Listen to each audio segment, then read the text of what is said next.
Men Qo'qon shahar erkaklar muruvvat uyida ishlayman. Bu tashkilotga ilgari ham murojaat qilganman. Murojaatimni to'liq amalga oshirishgani uchun yana murojaat qildim.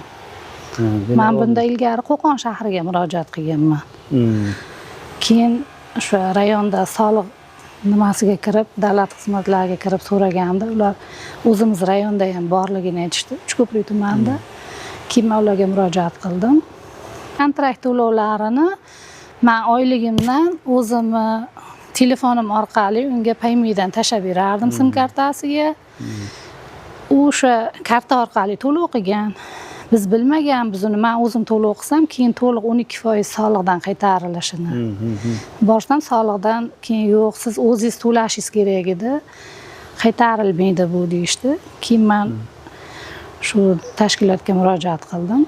714 ming qaytarildi. 714 ming qaytarildi, 12%. O'sha chekimni borlarini topib, o'sha bo'yicha qaytarildi. Demak, o'sha farzandingiz orqali to'lagan bo'lsangiz ham, shuni qaytarishning imkoniyatini topib yordam qilishdi.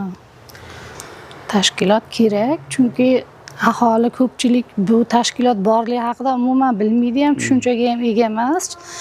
Men bu tashkilotni o'sha bundan bir 15 yil oldin desam yolg'on bo'lmasa kerak, o'sha Qo'qon shahridagi shu tashkilotga murojaat qilganimda, ular unda ham o'sha Farg'onadan kelib, ikkita yosh yigitlar o'sha murojaatim bo'yicha ishimni ko'rib chiqib, to'liq anaqa qilib berishgan. Agar norozi bo'lsangiz, o'sha Toshkent shahriga nimaga chiqishingiz mumkin deyishgan. Yo'q, men roziman deb o'zim anaqa qilib berganman. So'rovnoma ham kelgan.